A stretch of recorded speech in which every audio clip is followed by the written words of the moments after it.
Well, good evening or good afternoon, everybody. Welcome to another Parliamentary and Scientific Committee meeting. The second one that we have done virtually, and we've got plans for a further 6. So watch this space. I'm sure the information will be coming out and encouraging you to engage in some really quite interesting topics, particularly tonight's topic, which is non-tumour cancers, precision medicine and genome mapping. We've got approximately 80 odd people joining us for this meeting, which is fantastic, far more than we would be able to fit into a committee room in the House of Commons. So while there have been many downsides to the recent pandemic, the accessibility of interesting meetings such as this, I think has been improved no end.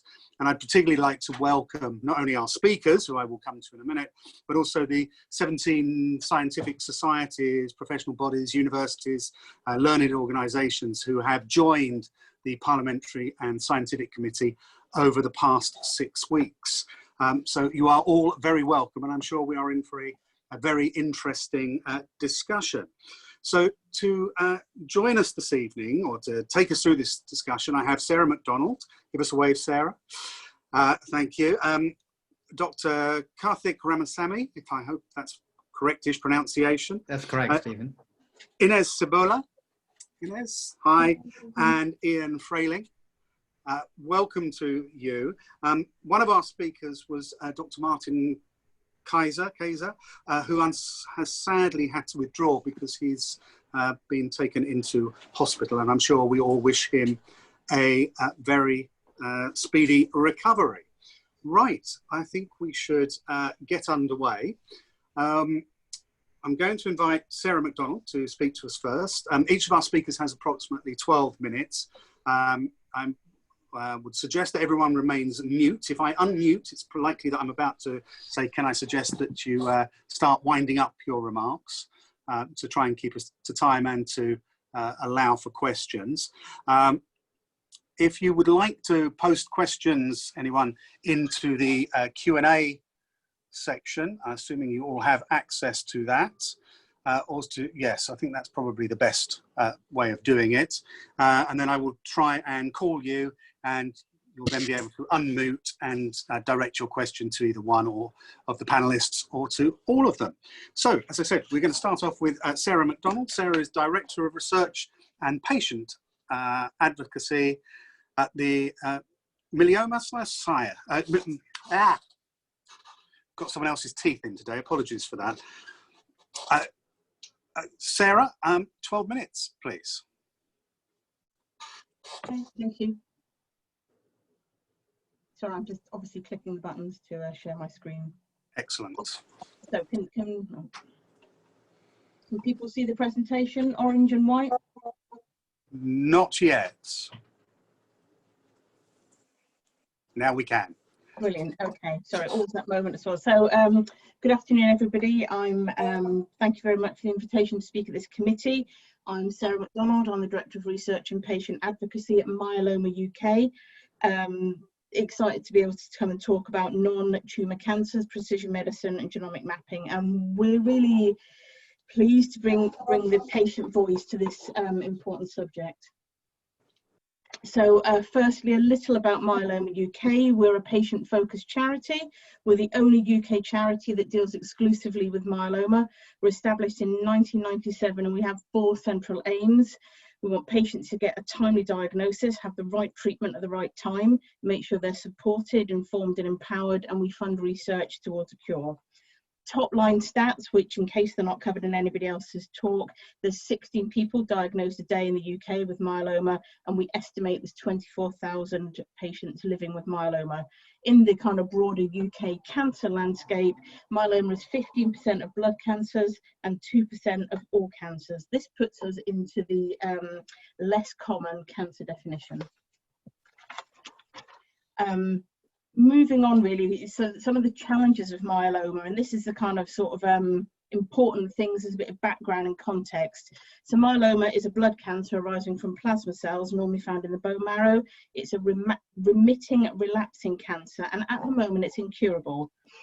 From a patient point of view, the biggest challenge about myeloma, and usually the first thing patients experience, is around diagnosis, and specifically late diagnosis. Myeloma as a cancer isn't easy to detect. As a blood cancer isn't a lump to detect or notice. Patients experience symptoms like fatigue, or they have a stiff back, or they have some bone pain. At diagnosis, half the myeloma patients will have visited their GP 3 or more times, and around 3/4 of myeloma patients are over 65. And we always ask that question to ourselves: is does that age demographic or the symptoms contribute to the delay in referral? Of myeloma patients, around a third are diagnosed at an emergency route, presenting with advanced myeloma. So their symptoms at that point are kidney failure, bone fractures, spinal cord compression, or severe infection. There's currently no screening program for blood cancer, and as a healthcare culture, we don't habitually take blood tests which would pick up blood cancers earlier. Myeloma is treatable, but sadly incurable. There's no lump, so no radiotherapy is an option. And for patients, when they finish a course of chemotherapy, they don't worry if it will come back, they worry when it's coming back. The course of the disease means that the time between remissions reduces every time, and the treatment side effects increase with every round of treatment, and eventually the myeloma becomes refractory. And in terms of its biology, there isn't a single myeloma cell type. The disease is heterogeneous. Every patient will have their own cell biology, so patients can present with different symptoms, respond differently to treatments, and their myeloma grows at a different rate. So there is no kind of one size fits all. And where does this leave patients? Well, it kind of leaves us with this sad picture, really. This is around survival. So the 1-year survival is up at 80%. So when you're looking at, those top line metrics, does that hit the target? Is it broadly in line with other cancers? Probably yes. However, with a third of patients presenting at A&E, 1 in 10 of those patients will die within 30 days of diagnosis. The fact that 8 are alive at year 1, that's quite remarkable and shows that immediate treatment has an effect. When we get into longer term survival, half of the patients survive 5 years and only 30% survive 10 years. And this is where we get to the crux of the issue about rare disease, blood cancer in general, and specifically myeloma as a non-tumour cancer. Compared to other cancers, we lag behind. We haven't had the long-term research investment leading to breakthroughs across all the diseases. We don't have effective awareness raising. We don't have a screening programme. I'm not here to talk specifically about diagnosis or survival rates, but as I was first on, I thought it'd really be important to have a kind of bit of context about what genomic mapping and precision medicine, what it could really mean for myeloma. So onto genomic mapping. So genomic mapping, incredibly important in understanding disease and treatment. It compares DNA in the cancer cell to DNA in the patient's normal cell, giving specific information about genomic changes for that patient. The knowledge will inform more about the type of cancer, but also the patient's own biology. By linking this genomic data to a patient's medical records, we can begin to tease apart the complex relationship between disease and genes.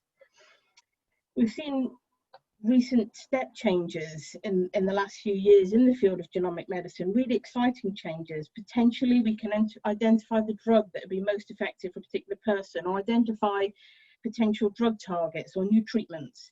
We've seen programs like the 100,000 Genome Project provide a huge amount of genomic data which can be analysed to provide this. The rollout of the Genomic Medicine Hub and Spoke model, which aims to identify treatment, consider appropriate trials for patients, and give patients and clinicians minimal treatment options. The National Genomic Test Directory launched in spring 2019, showing that the commissioning of some genomic tests to be standard of care. However, sadly, myeloma doesn't feature on this list. Of 978 approved tests, only 41 are for blood cancer, and only 1 test is linked to a precursor condition to myeloma. We simply just don't feature. This is down, as I said before, in part to the long-term lack of research investments. You can get a genomic test if you've got myeloma, if you're part of a clinical trial and it's funded, or you can pay for it yourself.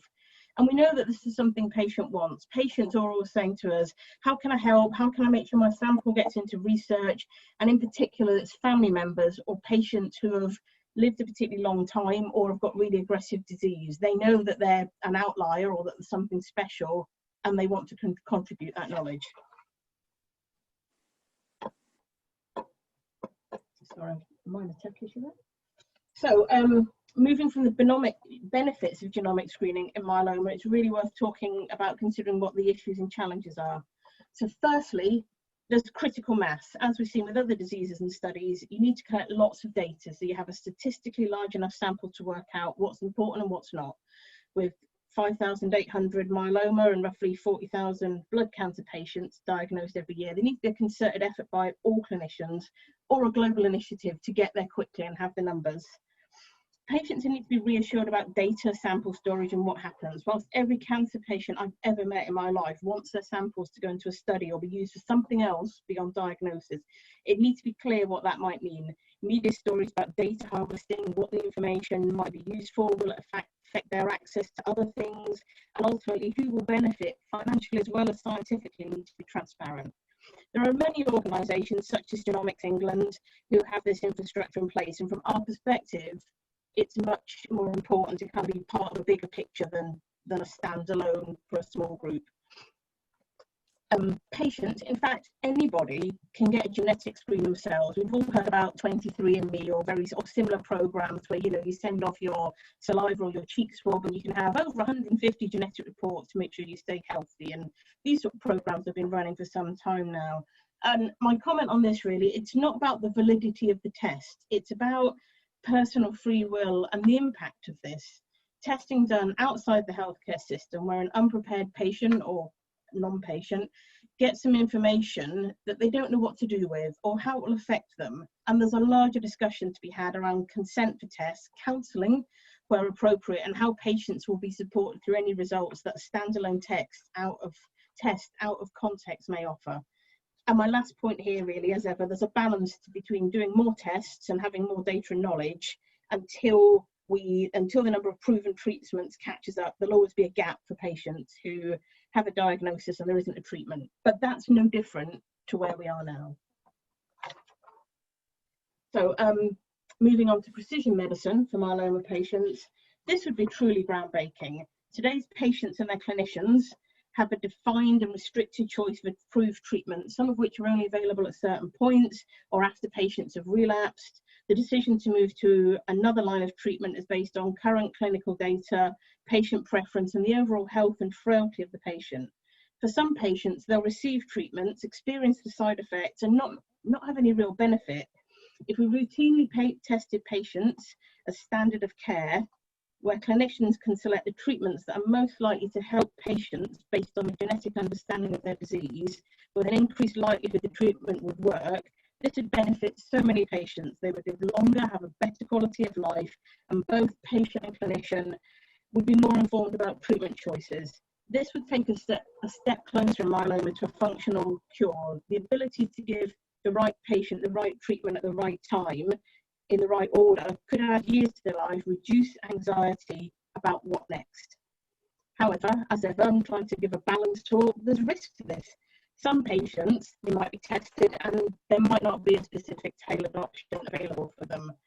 We need to give some thought about how these patients are cared for, what treatment can be offered, and know that not everything is 100% guaranteed.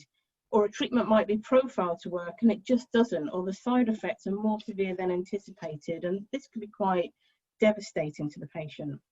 Also, and again, we're down to patient empowerment and patient choice here. Not all cancer patients want to engage with their treatment or have a discussion around their prognosis. The psychological impact of having cancer can affect different people in different ways. We know that some patients actively want to engage, want all of the information, want to know everything because that helps them feel in control. Others simply want to know things if and when they really need to, choosing to accept the future as it comes. When implementing precision medicine, we mustn't forget the patient voice, their wishes and preferences. And remember that for some patients, the right treatment and care isn't the most effective, but the one that gives them the life they want. And that's something we work very hard about, patient choice. And then my kind of last slide in summary really is myeloma is a less common cancer. It lags behind other diseases and cancer. myeloma patients, from my perspective, our perspective, they lose out twice as science progresses. Lower patient numbers means they're not a priority in developing precision medicine or a priority for larger research-driven initiatives. The double blow there is not only are we not routinely collecting their data to provide more knowledge, information in the bank, there's no more drug discovery or diagnostic screening tests, they're then also not including on programs which might offer them more options, like the Genomic Mapping spoke. The issues around data should be transparent, and we simply need more research into leveraging the potential of genomic medicine for myeloma. And finally, genomic testing and precision medicine would be life-changing for myeloma patients. Having a treatment that's been identified to match a biological profile could add years of good quality life. The long-term survival would dramatically improve from the patient perspective, and they can stop thinking about what will happen when it comes back, because there's a clear plan in place. And they need hopeful futures. And that was it from me, to say thank you very much. I'm delighted to be able to come and talk today that actually this is an area you're looking at in non-tumour medicine and for myeloma patients. Sarah, thank you very much indeed. A lot of ground covered there. In terms of, I mean, you said the key is effectively long-term research and investment into this. Do you see any indication that this is becoming, is rising up the agenda? How hopeful are you that we can achieve something? And what action would you like this committee to take following this? Who should we be addressing our concerns to? Is it the Department for Health? Is it UKRI? Is it the MRC? Which would give us the biggest return, if you like, to promote your cause? Having worked in rare cancer a long time, I can see that every knowledge step brings things closer. So I think, what would the ask be? What would the win be? I think if blood cancers could be included on the Genomics England screening programme, that we just habitually start collecting that, all those results would be available to, to map patients to drugs. Who's the ask to? It's probably the Office of Life Science and Genomic Medicine. You would be unsurprised if as a director of research, I didn't say we needed more investment. Yes to UKRI, yes to the MRC, yes to everybody. I mean, having again worked in research for a long time, and I'm not about, it's not to compare myeloma to breast and prostate, but as an example, the money has been poured into the cancers with the bigger numbers, and we can see, there are loads of drugs. If there are drugs, there are screening programs, there are awareness. Breast cancer isn't the killer it was 30 years ago. Okay. And other tumours aren't there yet. So could we have that, please? Okay, fine. Received and understood. We will probably make representations following this to the relevant organisations. So thank you for bringing that to our attention. Right, I'm going to now move on to our next speaker, which is Dr. Karthik Ramasamy, who is a consultant haematologist at the Oxford University Hospitals NHS Foundation Trust. Karthik, are you with us? You're on silent. I think you need to unmute. Yeah, that would help. It would. Great. Marvellous. We can hear you. 12 minutes, please. Thank you. Thank you very much.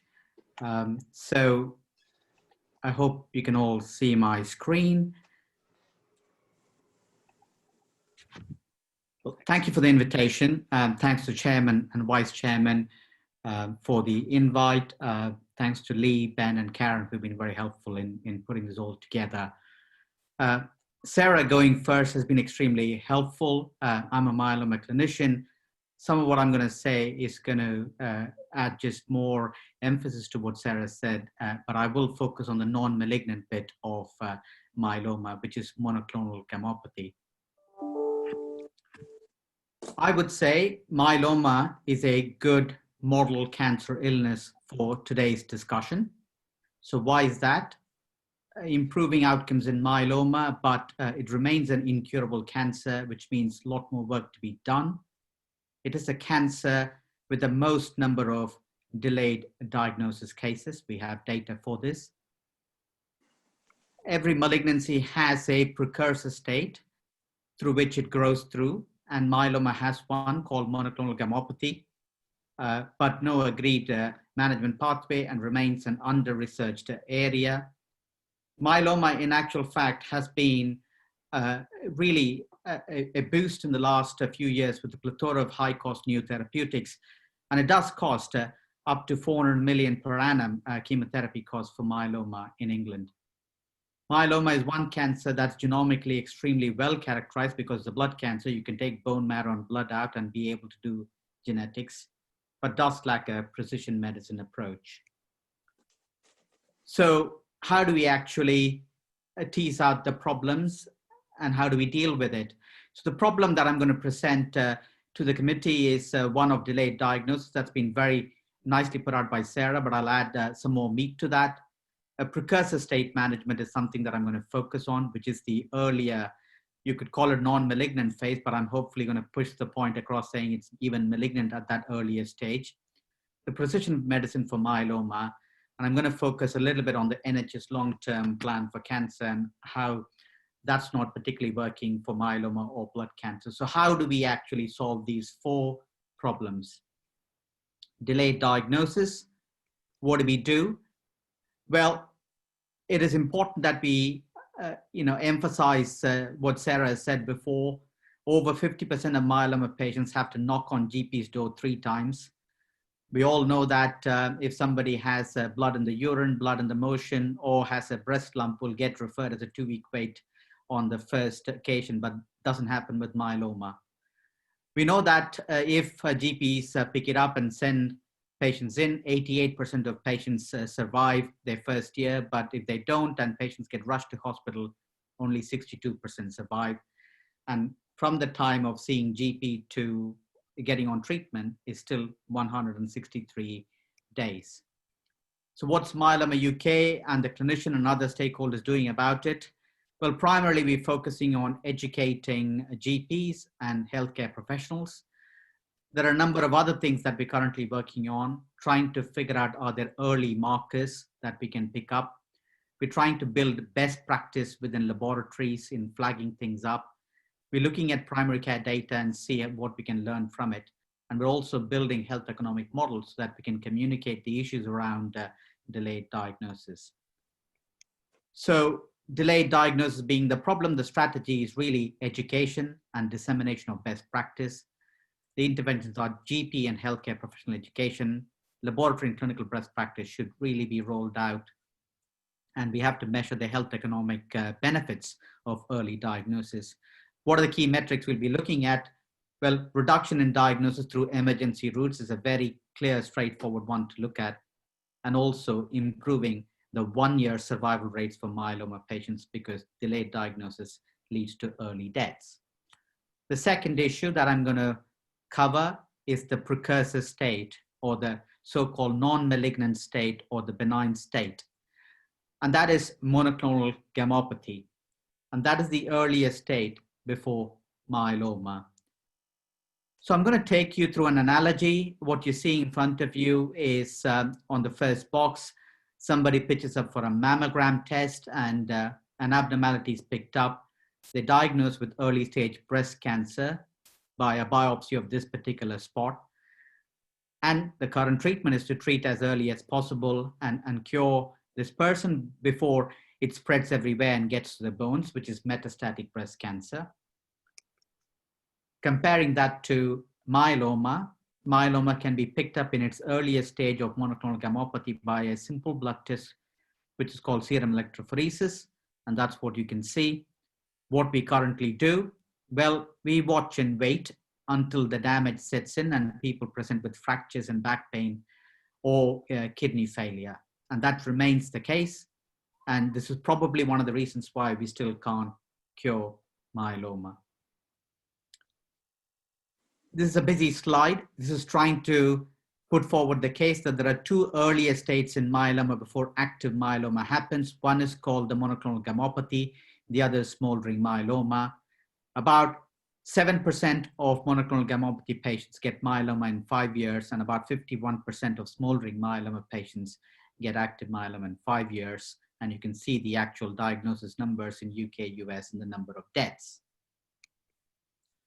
So why don't we just screen every single person for monoclonal gammopathy and monitor them? Well, it's just not feasible. Why is that? I'm showing you the average number of MGUS cases in your y-axis and the different age cohorts, data from CRUK. You can clearly see that there is a high proportion of MGUS patients, particularly once you hit the age of about 60 onwards. So really, data has shown us that 3% of people over the age of 50 in the UK have a monoclonal gammopathy. That is well over 500,000 individuals. So you can clearly see how a mass screening and monitoring program just would not work. Well, is monoclonal gammopathy, a benign condition? Well, not necessarily. This data is from Nordic countries, and what you can see on the y-axis is the proportion of people who are alive, and on the x-axis is time in years. You can clearly see the curves, relative survival curves, drop over time. So the average survival of the same age patient in the community is normal, whereas a MGUS patient, continues to die. So there are many other reasons other than conversion to myeloma that we are losing people in the monoclonal gammopathy state. So remains a very under-researched area. So coming on to what the problems and the strategies could be. So I've talked about multiple myeloma. The problem is too slow to diagnose. So the strategy could be, well, diagnose a high proportion of people who have that monoclonal gammopathy and monitor them. Well, that brings up another problem. Monitoring higher number of monoclonal gammopathy patients puts a huge burden of GPs, costs, and adds to patient anxiety. So really, I think the strategy is to optimize the risk stratification so we can tailor a surveillance program for the real needy high-risk monoclonal gammopathy population. So coming on to the precursor state management problem, the strategy is really refining the clinical pathways and doing proper research. We really need to have commissioned clinical pathways which don't exist at the moment, and we have to invest in monoclonal gammopathy research. And this will give us the deliverables of uniform auditable clinical pathways, and through this research, a lot more innovative clinical management of patients. Moving on to precision medicine for myeloma. On your left-hand side, you can see in the y-axis the survival percentage, and in the x-axis the cohort periods from 1970 to now. You can clearly see both the 5 and 10-year survival for myeloma has significantly improved, and when we have another data cut in another year or so, hopefully that will continue to improve. But on the right-hand side, you can see the red line indicates as to what the survival of myeloma should be, and the black dotted line, which keeps coming down, is the actual survival of myeloma. There appears to be two groups within this black line that comes down. The group 1, you can clearly see about 30% of people have died by about year 4. And then the group 2 are still alive and 6 to 10 years down the line. The concern is all myeloma patients get exactly the same therapy, and clearly it's underserving the population who are dying early, and these are the people who have genomically much more difficult myeloma called the high-risk myeloma.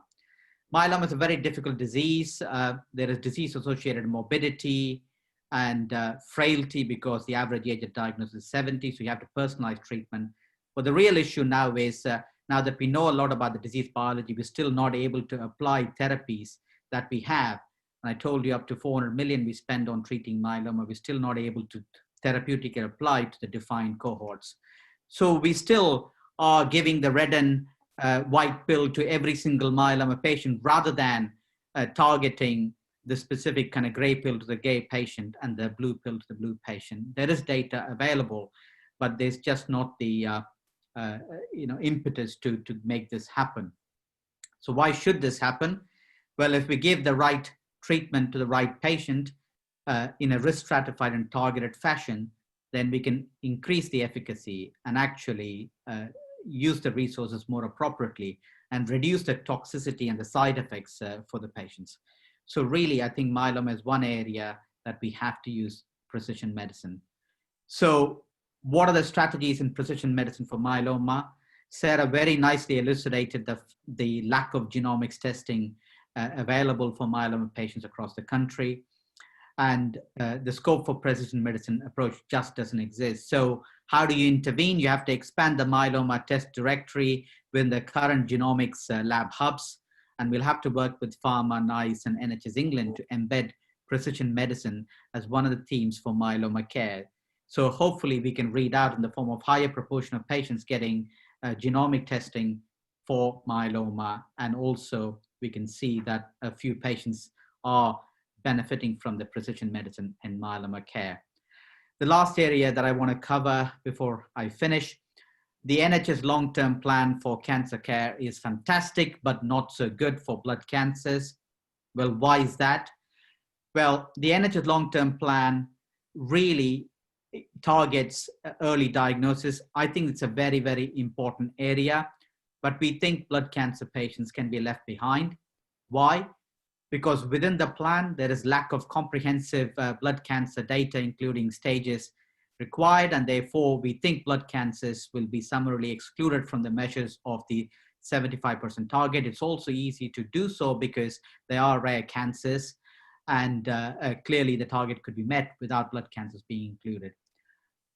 The recognition of blood cancer signs and symptoms among healthcare professionals and GPs continue to lack, and therefore blood tests are not being ordered.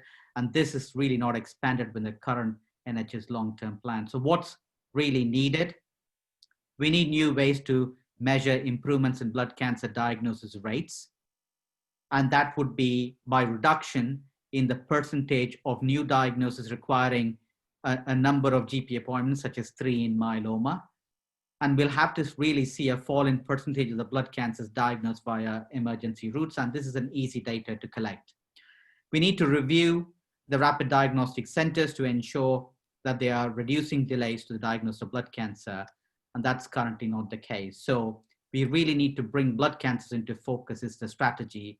And the intervention is getting RDCs to review blood cancer diagnostic pathways, and the deliverables are metrics for myeloma care as well as other blood cancers and early diagnosis. So I've gone over the 4 big problems and the potential strategies and interventions and the potential deliverables. And really, I think we have to deliver this for our patients, because the word cloud right in the middle of the slide are the usual issues that we hear from our patients. And I think there are some easier solutions that we can adopt. Thank you. Karthik, thank you very much indeed. Very interesting. So I suppose I've got 2 questions, quick questions. I hope they're quick anyway. Firstly, which is, you said that mass screening isn't going to be terribly practical, and therefore you've got to optimize the surveillance of people to try and identify who we need to track. One, has that targeting proved effective, and is it improving? And 2, have recent changes in machine learning and big data helped to identify a particular type of person who is susceptible to this that will help us achieve those targets that you set at the end? And then the second question is really, who do we bring, whose attention do we need to bring this to, and who should we be putting pressure on? All the points that you've mentioned are extremely the right things to do. The problem is we've never invested in this precursor state of myeloma. MGUS is just not studied. It's not funded through 3i UK proposals or MRC or UK RI grants. We just don't have any active grants. I've been part of many proposals that we've written, but unfortunately it's just not been funded. All of what you've said is doable, eminently doable. There's primary care data. We can put AI in and then find out, what are the associations, why are some people getting active myeloma, why some people don't. Myeloma UK is starting to invest, but we really need everybody to invest in this kind of precursor state for myeloma. That's where the solutions are, not throwing 400 million at all the patients who have active myeloma. You have to put the money earlier in the pathway. Brilliant. Thank you very much indeed. Right. moving on, Dr. Ines Cibola. Ines, if I could invite you to talk to us for approximately 12 minutes. Over to you. Can you let me know if you can see my screen? We can. Thank you very much. Fantastic. Thank you so much for the invitation to talk to you today.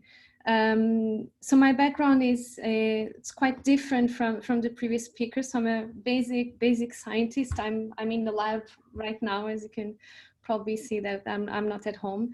And what I would like to bring your awareness to today is really well, this is actually my view of the human genome, where usually we focus a lot of our attention in the coding sequences of the genome, so the genes that encode for proteins.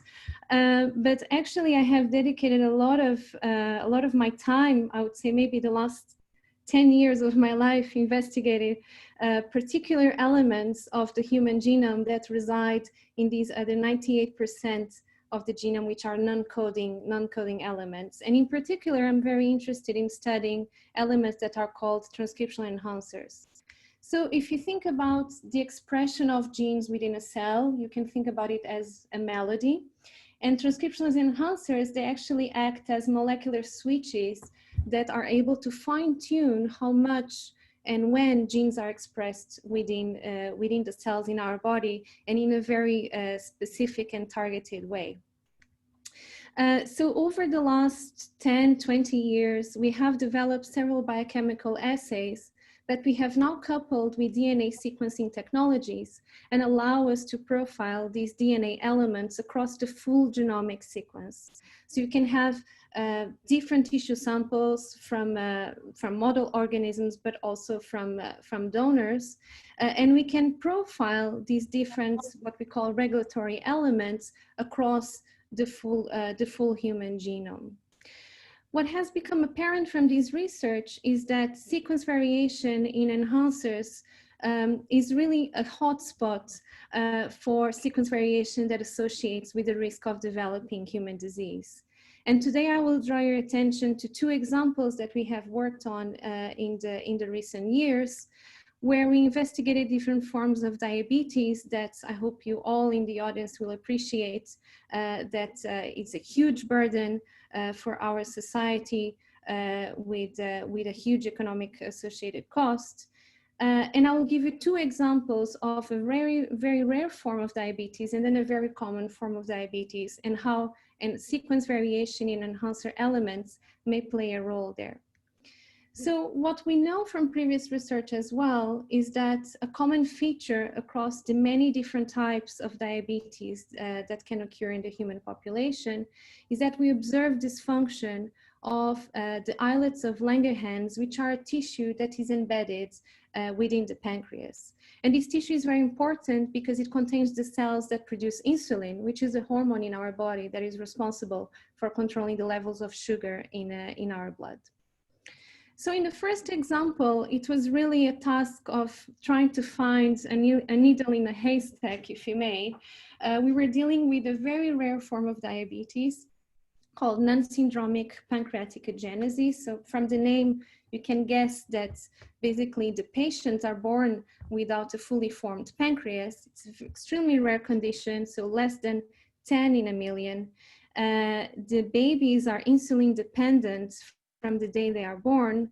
And our collaborators were struck by the fact that there was a specific cohort of patients that did not have any extrapancreatic feature, which is usually observed in patients that don't develop a pancreas.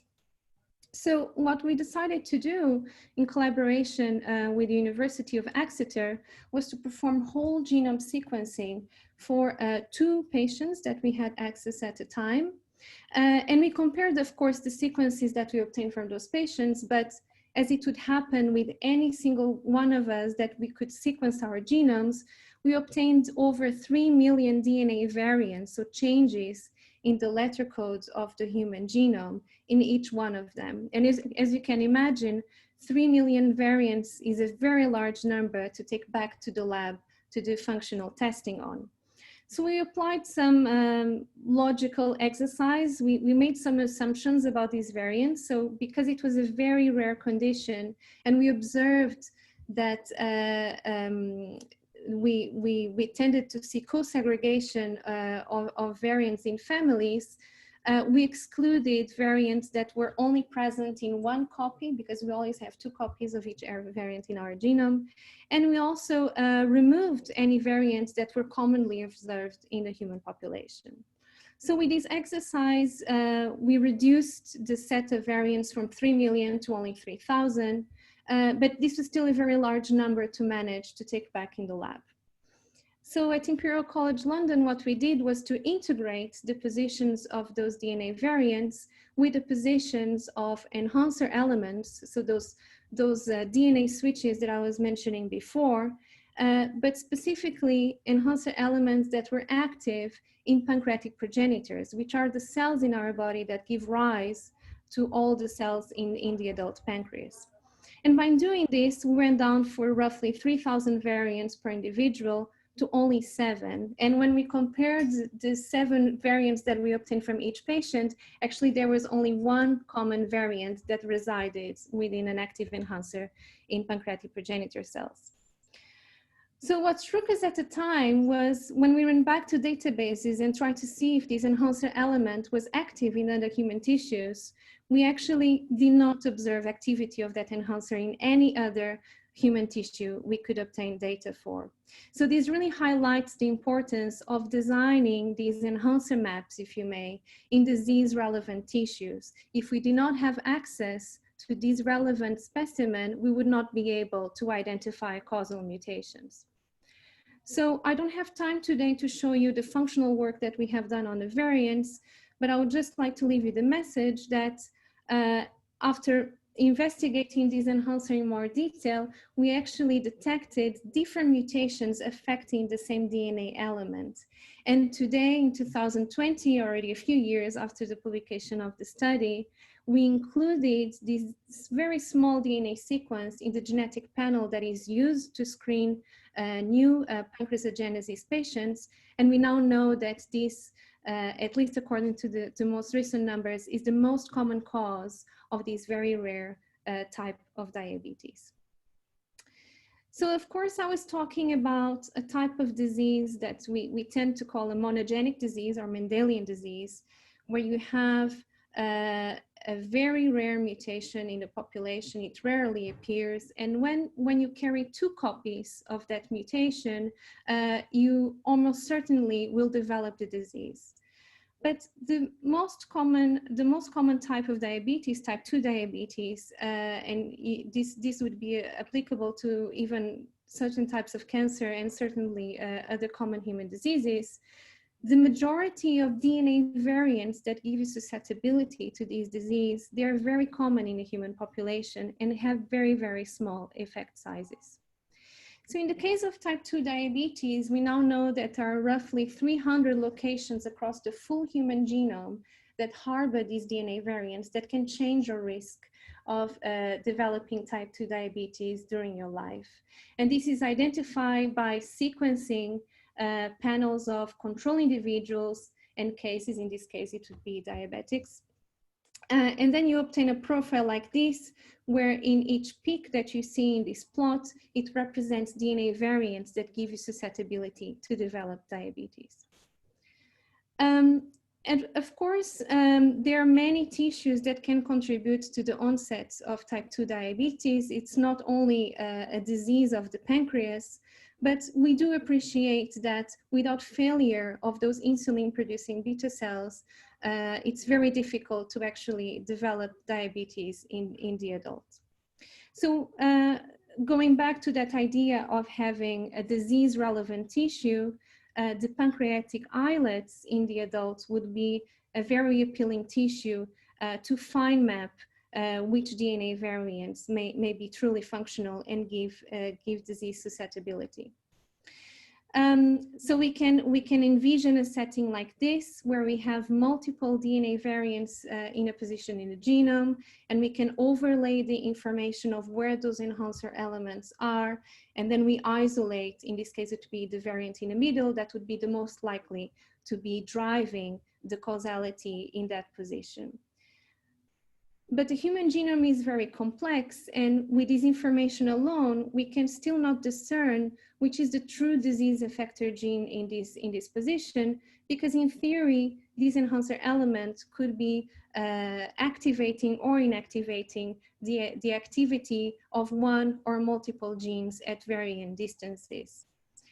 If you think about the structure of the human genome within the cells, it actually will look a lot more like the picture that I'm showing you now than as a straight line, which is the conformation that we usually apply for simplicity. So what we decided to do was to generate a three-dimensional map of genome interaction in human pancreatic islets. And without going into too much detail, I'll just give you the highlights of our results.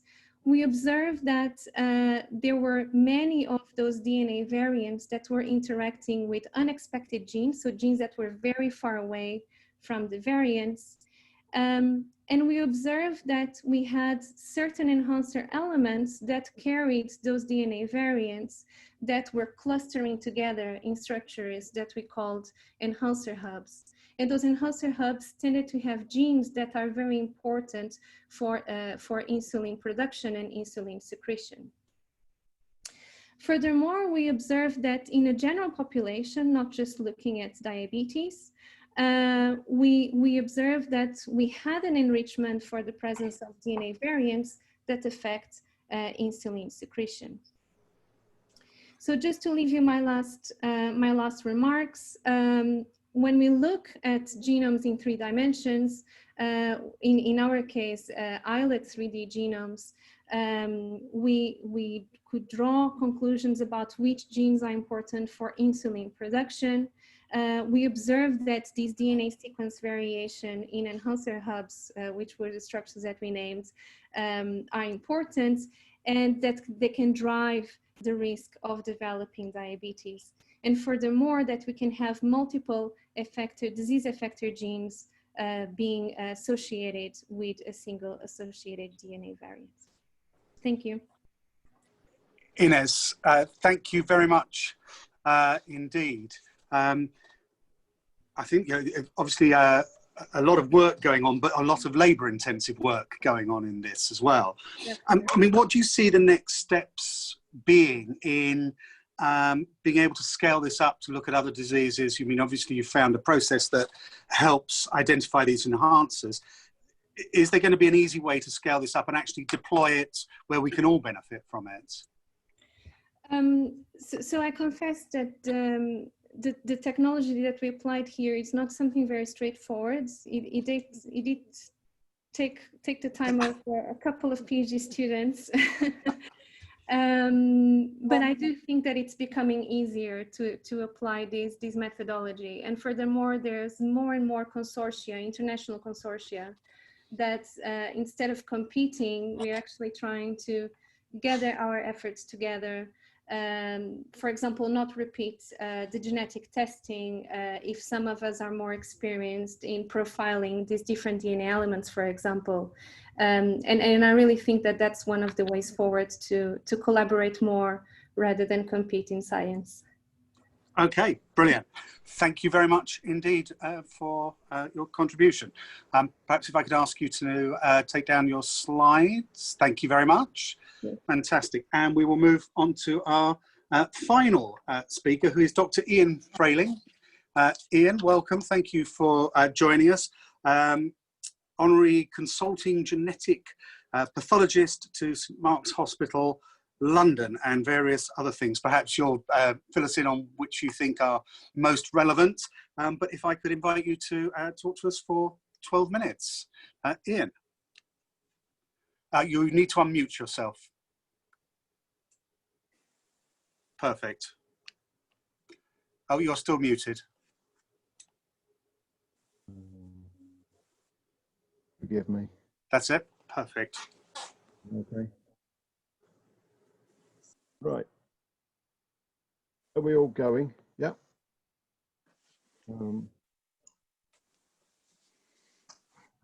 Yeah, that's great. We can hear you now. Yeah. Share my screen. Okay. Are we good? Hello? Yes, we can see your screen. If you go full screen, Yep. and carry on. I just need to get rid of the video panel because I can't see the right hand side. How do I do that at my end? Well, you should be able to just grab it and drag it somewhere else if you like. Okay. Right. Okay. Yeah, thanks for that. I happen to wear a great many hats. I recently retired from the NHS in Wales, so that's why I'm an honorary consulting genetic pathologist. You might not be aware of all the different specialties involved in pathology. Medics are involved in all of them, except that very rarely are we involved in laboratory genetics here, the bright green one. That's a question of history in part, but it would be good if more could become involved. Genetics, as Gary Larson summarized, is not that difficult. It's applied common sense, and he's summarized it here in this Dirk bringing his family tree to class. Basically, Dirk is well aware that he traces back to things that lived on the bottom of the ocean a long time ago, and we can use that very powerfully in interpreting genetic variation. For a kickoff, family histories allow us to identify genes. We can see how they work through a family with a particular condition. And that's because of the underlying science. Genes are messages for proteins. They get us pathways. They get us pathogenesis, the mechanism of disease. And from that, we can get diagnosis, treatment, and cure, as my three earlier speakers have so well put it. And evolutionary conservation is a critical component of gene variant interpretation. A bit of a family history I'll indulge in. My mother was a Renz teleprinter operator coder, and she was allocated to Eisenhower's headquarters for D-Day because she was told in training, type a number or letter wrong and men will die. So she said, I thought I'd better not do that. And at the age of 19, she was so good at it, she was one of the 6 primary naval signalers for Operation Neptune, which was the naval component of the liberation. But the point is, a consequence of a wrong message can be severe, as everyone's been pointing out. And just to point out that mutations cause changes in genes resulting in variants. So that's why the two terms are to a degree interchangeable. Ultimately, the changes in the protein, although as Inez has demonstrated very nicely, you can have a variant which doesn't change the protein, just the expression of it. One variant, or the sum total of all your variants, is called the genotype. And variants act in combination with the environment. It's not just one or the other. And they cause variety in skin color, height, susceptibility to disease. So what you are, your phenotype, is a function of both genotype and environment. And the environment of any one gene includes the 2 copies of the other 20,000 and all their tens of thousands of variants. That's genomic medicine. So how on earth do we sort it all out? Well, fortunately, the first law of biology is that variation by mutation is acted upon by selective pressure in the fight for survival. So that's Darwinian evolution, and it's a kind of perpetual work in progress. A population, in genetic terms, is defined by the frequency of its genetic variants. Favorable variants will increase in frequency and vice versa, and that can change with time for the same variant. So in the past, variants that gave you a high cholesterol may have enabled your survival in starvation. Now, they predispose to heart disease. So when variants occur in the germline, they may be passed on to offspring. Those are the heritable ones. When variants occur in cells of the body, they can be passed on to daughter cells, and they can cause cancers and malignancies, such as we've heard. There's a saying in my trade, any idiot can find a mutation, but only wise men can interpret them. So the consequences of misinterpreting variants can also be severe, as can indecision or delay. Dithering about getting results back or deciding on what is significant and what isn't, causes problems. I like to think of the clinical consequences of gene variants as coming into three categories. There's the good, which are not pathogenic. There's the bad, which cause disease. And then there's the ugly ones, which are the ones of what we call uncertain significance. And the problem with these is that they are no direct clinical use. All they cause is uncertainty and indecision. They cause worry to patients and doctors. And there's a risk of inappropriate use, which may result in all kinds of bad stuff. So as my first example, I'm going to use Lynch syndrome, which is a condition I major in. We used to think it was very rare. Now we think it might be verging on one of the most common genetic conditions affecting humans worldwide. It causes a very large variety of different cancers, which is one of the problems in diagnosing it. Hence the logo for the patient group Lynch Syndrome UK. And these are all my friends. They're the trustees of this charity. And between them, I worked it out. There's still remaining 3 rectums, 2 wombs, and 3 ovaries. So this is a pretty devastating disease, and they've all lost relatives as well.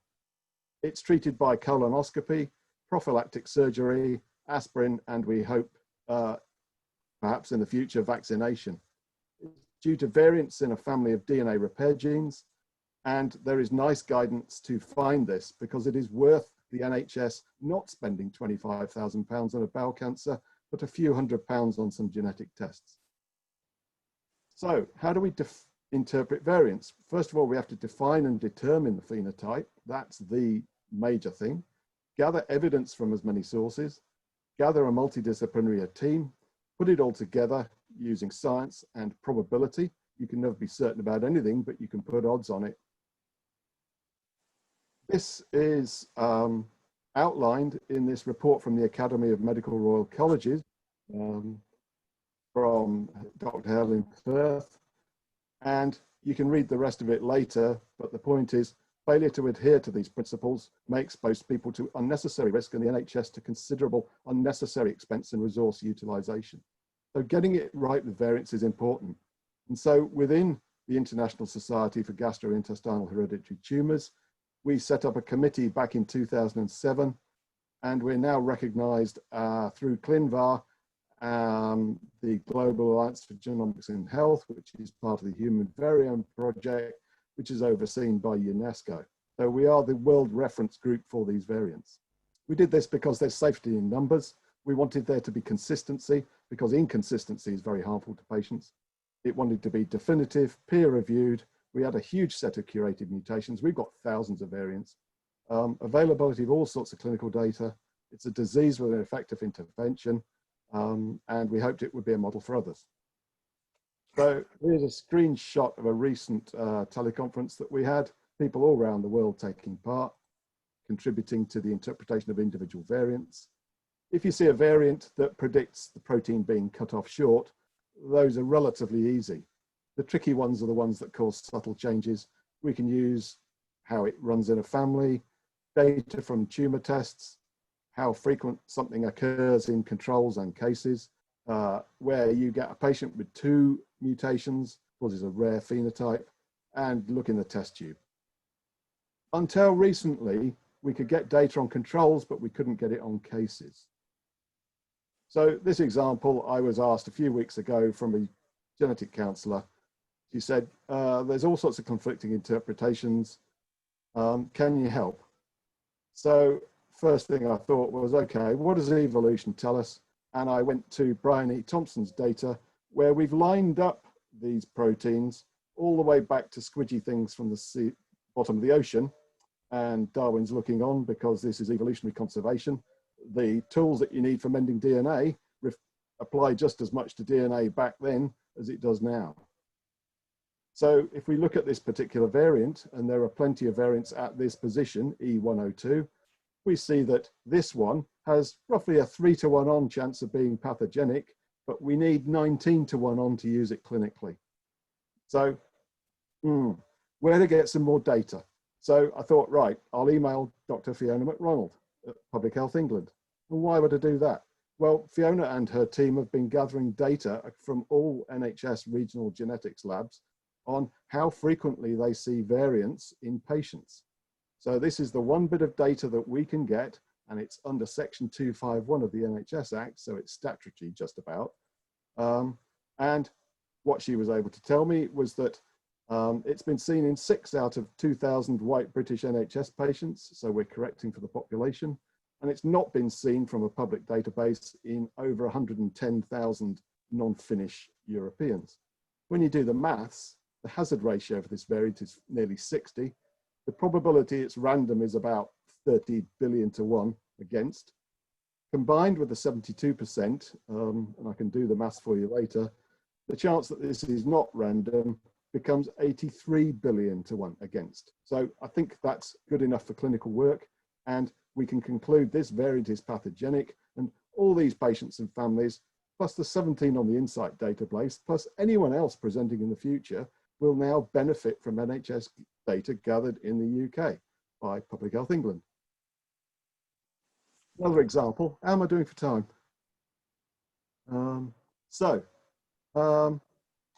Middle-aged male consultant. Yeah, you've got about a minute and a half or 2 minutes. Oh, right, okay.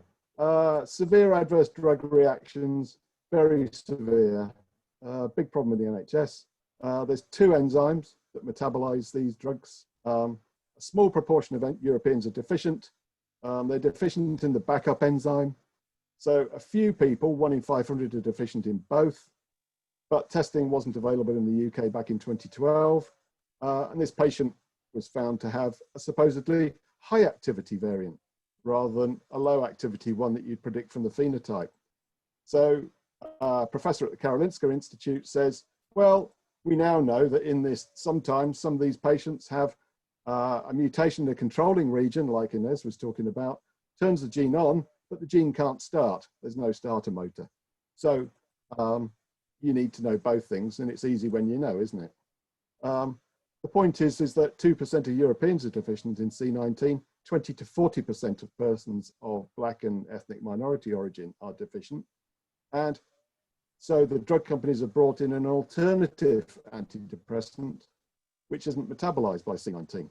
C19 also activates an anticoagulant commonly used after stenting. And in the US, you're obliged to test your patient for C19, but I don't know whether that's available yet in the UK. Someone else can tell me.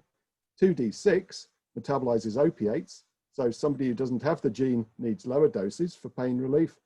But you're at risk of insufficient analgesia if you're from a Black and ethnic minority background, because you're much more likely to have a high activity of this enzyme chewing up morphine.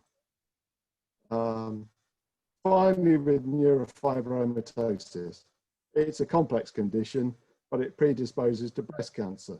And when we looked at individual variants associated with breast cancer in neurofibromatosis, we were able to divide them up into ones that were just there because they would be, because of the chance, a whole load that were highly significantly associated with breast cancer, and some in the middle we need more data on. Patients who had a whole gene deleted were actually, we found, highly unlikely to get breast cancer. Very interesting finding. So if you average out all variants in NF1, and I'm nearly at the finish, this is what we would think at the moment, and it would be difficult to decide whether a patient, where they were in here, do they need surveillance for breast cancer or not, on top of everything else. But actually, patients without the NF1 gene probably don't need it. There are people with certain variants who really do, and there's others are, well, probably not. So just to finish off, that's the science. It's not possible to generalize. The devil is in the details of individual variants and combinations of them. You can get your genome for less than $1,000, but you do need a $100 million institute to interpret it. Like any test, interpretation and actionability depends on the clinical context. Determining phenotype is critical, and that's a medical task requiring clinical skilling. Large international multidisciplinary expert groups are needed and to be funded. You need data collection and curation in perpetuum. You can't just do it and say, oh, someone else pick it up. And we need open access to data. That's what patients want. The interpretation may change as knowledge increases with time, and education investment are basically it. So I'll leave that with you. And if you ever wondered about whether genetics determines careers, I think this guy's got the answer.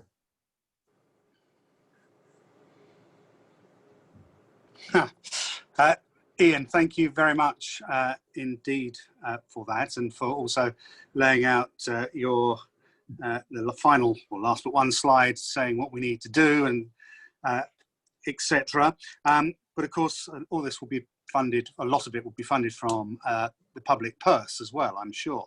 Indeed. How long do you think it will be before this is the norm, the standard practice, and so that we can all benefit from the discoveries and the work that's been going on? Do you see a day when we will all have our genome tested, sequenced, to tell us what we need to know at some point in the future? Or is that a risky business? As I was attempting to make the point, it's the interpretation of all those variants in the genome. You can get that, you can be sequenced, next week. We've started to make inroads on the first 4 genes out of 20,000. There are other major groups doing cardiac disease of all sorts, for example, neurology, epilepsy, you name it. People are working on this. They're all chipping away together. We all share notes with each other. A major part of this is looking at the 100,000 Genomes project in the UK. Getting all this together is a big task. And the trouble is, people are fond of DIY. Do it in your own lab, do it yourself. 20 years ago, it would be one individual clinical scientist endeavoring to interpret one variant. That's gone. The days of that are out. You have to have very large international groups all chipping in to one single interpretation of a variant globally. And for that, we need to share data, and we need people to look after the data and contribute it. So it will come. It'll come slowly. Hopefully the commonest things will get done first. That's in the nature of things. But from those principles, we can apply that to the big tail of extremely rare and rare disease. Excellent. Okay, thank you very much indeed for that, Ian. Right, we're now going to go to questions. I've got a couple submitted, and I've got one under chat as well. But first question is going to come from Andrew Mackenzie. Andrew, please unmute yourself and introduce yourself, and please ask your question and whether it's directed to an individual or to the panel as a whole.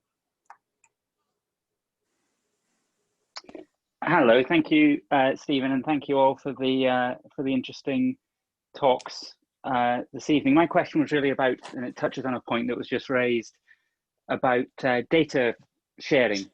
And data sharing will obviously be a vital component to making sure that precision medicine is successful. Looking at some of the global response that we've had to the COVID crisis, or perhaps lack of global response, what lessons can we learn from that in terms of global data sharing that we should apply to setting up the global systems required for successful application of precision medicine? So who would like to take that? Ian. I can put that up. Yeah. The database that deals with the genes that predispose to bowel and womb and the other cancers I'm talking about, all our data is completely public. So all the data on the variant and all the information behind the interpretation of a variant is public. There's a problem in the US in that some commercial labs who think they can patent a gene reckon they can keep data to themselves. Patients are extremely unhappy about that. Some of them have died to give that data, and you know how anybody keeps hold of it. But we go for data sharing, and all we're asking is a whole load of anonymized numbers. You can't track it down to an individual patient. It's not a big deal. All the patients I deal with in patient groups, as Sarah made the point, they have absolutely no problem with all this data being shared. It's the least thing they need to worry about. And if their case can in any way help another, then so be it. Excellent. It's all this data is shared under the right, permissions and data protection. But frankly, it's on the pretty low end of the scale. If you think you can track somebody by finding a variant on a database, good luck to you. Yes, quite. I think that point needs to be made more widely, which is a general discussion around data and the public understanding of what data is and why it is. That actually, it's virtually impossible to track who you are from this mass of data, and that we should all have a much more nuanced discussion about how we share data. And the legislation is all there to enable use of data and prevent abuse of data. But so often those two things get confused. You get people saying, "Oh, I can't share that with you because," and you think, "Oh, for heaven's sake, I'll go and get it by different means then." It's sometimes very frustrating that there's this misunderstanding. Absolutely, absolutely. So thank you for that. I don't know if any of the other panelists wanted to comment. If not, I can't see anyone raising their hand, in which case I'm going to go to Isabel Pollock-Hulf. Sorry, it's quite small on my screen. Isabel, are you there? I know you wanted to ask a question, I think, of all the panelists. Please feel free to unmute and fire away. Thank you very much. All the talks are very fascinating. I do have a personal interest in this, in that very sadly my husband died from CMML1, but for him the blood tests were so important, and I've read other headlines where blood testing can give you so much information. So my question really was, why do we not do more of it? I know one of the speakers particularly said perhaps capacity and volume would floor the NHS systems, but you can get so much information from it. Why do we not do more of it sooner? Karthik.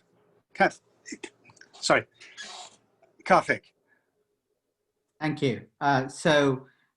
Very, very good point. I mean, all I would like to say to that is it is important that we understand that blood cancers are rare, and that is one issue. Issue number two is blood cancer symptoms are a lot more non-specific than someone having, say, cancer of the prostate or breast or colon, where there are specific symptoms attached to this.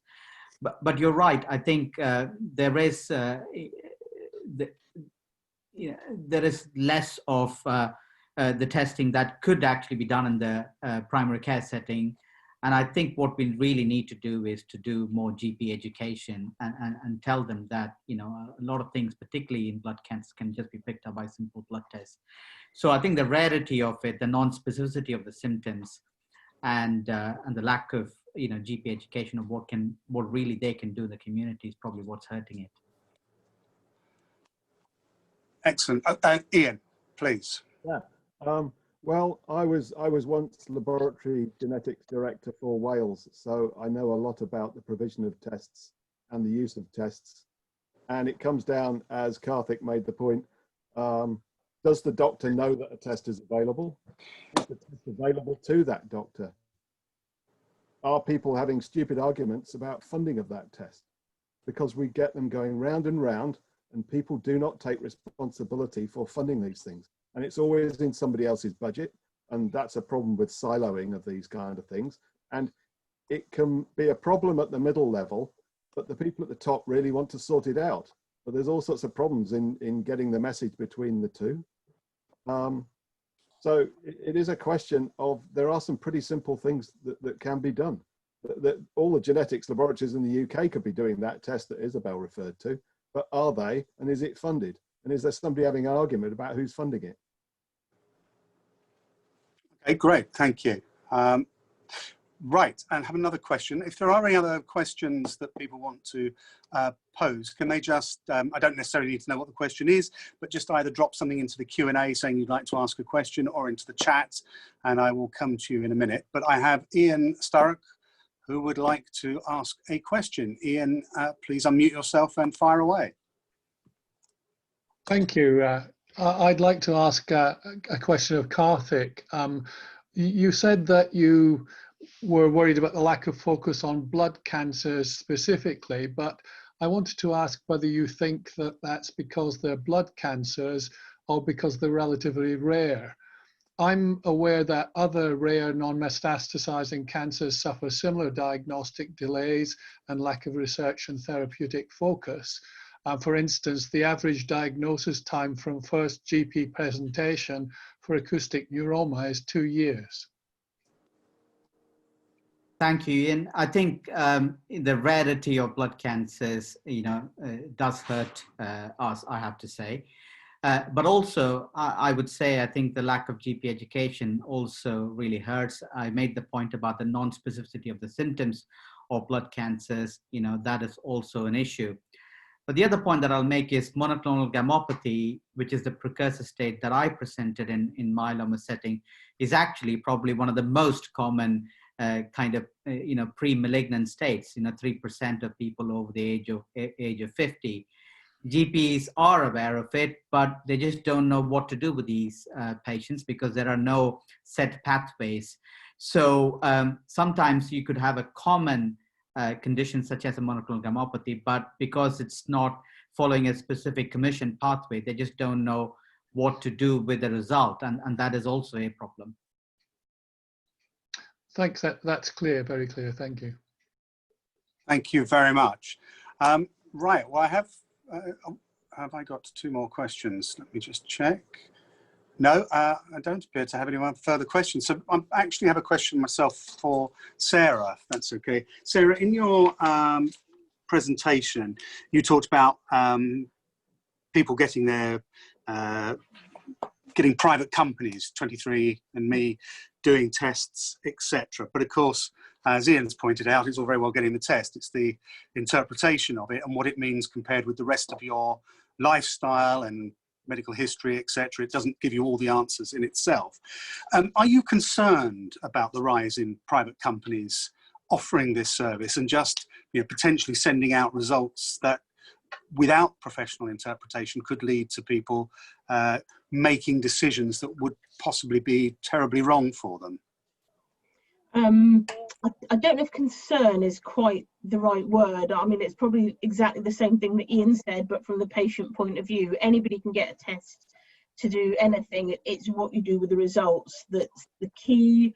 I guess the question for me is, are these people regulated? Do people know what they're buying when they buy a test? It's a bit like buying anything, and I'm sure this committee has heard these sorts of conversations before. We know about patients sourcing their own medicines because it's not being prescribed on the NHS, and it's to my mind it's probably a similar nuance of argument to that about patients have choice or people have choice about what they do. The risk is always, I think, for the part that we have is if something goes wrong, where that falls out, and that's, I think, the bit that we'd like to be very mindful about. Okay. I don't know if any of the other panelists want to comment on the rise in these tests, Ian. Yeah, these tests fall into the category of what the NHS describes as an unfair stress. In other words, these tests are not funded by the NHS, they're not authorised by the NHS. It's a free world, you can go off and get one, but then either because of misinterpretation, you think you've got something that you actually haven't, so you come to the NHS and we have to pick up the pieces to put it right, or that it says you warrant having this, that or the other treatment, and to a degree in a socially provided healthcare system, that's unfair on everybody else who doesn't have access to the test you just paid for privately. So there is a big issue actually with this. It's constantly causing inroads on the NHS, and it's something that needs to be addressed. You could argue the NHS needs to get up there and provide them anyway so that people don't have to go outside and get them, and that's happened with prenatal tests in my time. That was causing a big problem. So yeah, that is a problem. Okay, so would you want some form of regulation on that, or potentially go into competition with these providers? Well, that's interesting. We used to have patients coming back from prenatal tests in London, and 1 in 19 of them would be upset that they'd been told that they got a variant associated with cystic fibrosis when they certainly didn't have cystic fibrosis themselves. We had to pay for all the counselling to put it right. And I then told them, well, I'll send them a bill for the unfair costs on the NHS. And that actually, in the end, stopped it. But you can't police everything. You can get any test you want anywhere in the world that you want on the internet. And there's probably more intelligent ways of addressing it. Okay, thank you. Sarah, yeah.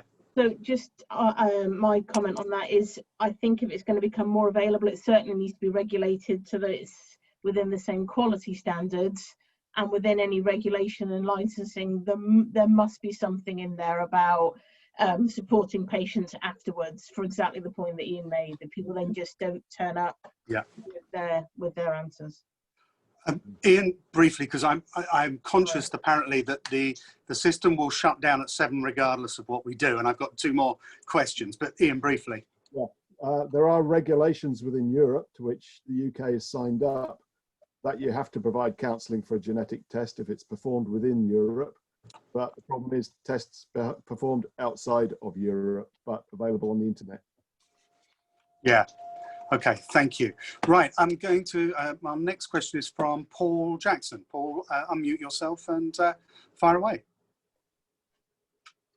Hopefully that did unmute me, if people are nodding.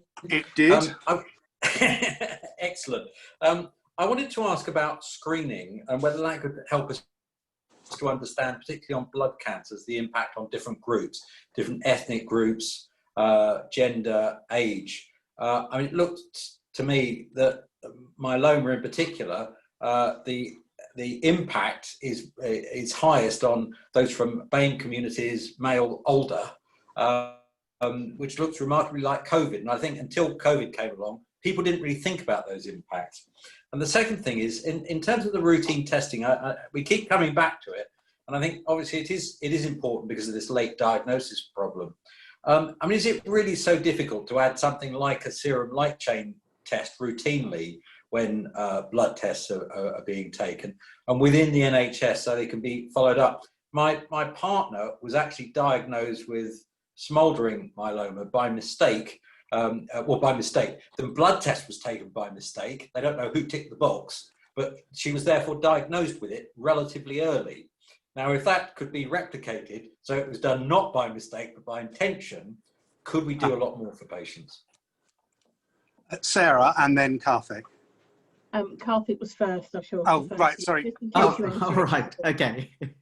Right, absolutely right, Paul.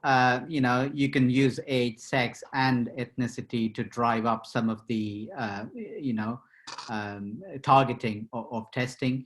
You're right, we can do that. And also these blood tests can be added in the lab. It's the same blood sample, so we can add it. And that's really what we're trying to do in Myeloma UK with the lab best practice. We're telling labs to, you know, add it on rather than always expect, because you can always feed that information back.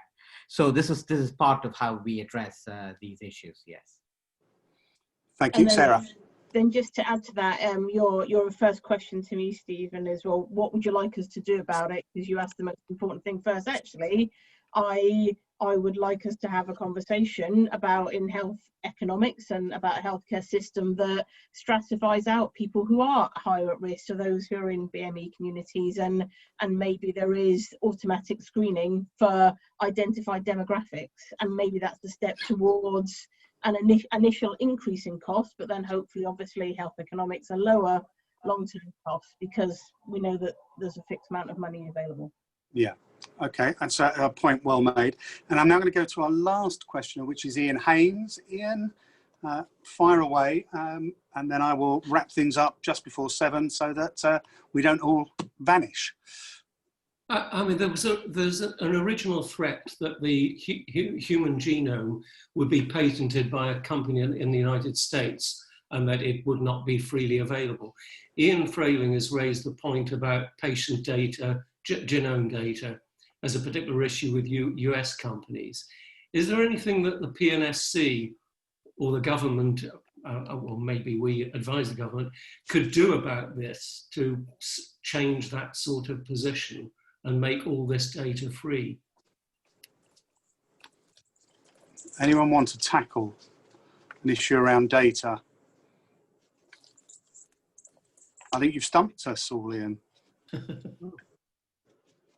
That one.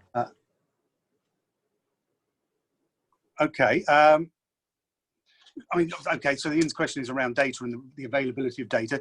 Do you think the availability... And globally. And globally. Yeah, Do you think, well, we can only really influence what we can provide leadership and influence what happens in the UK. Exactly. Do you think the UK data strategy is correct? And should we be trying to influence others to allow cross-border sharing? Ian? Personally, I've had a great problem getting data out of the UK because of data protection. People never ever have a problem with an individual variant when they email me.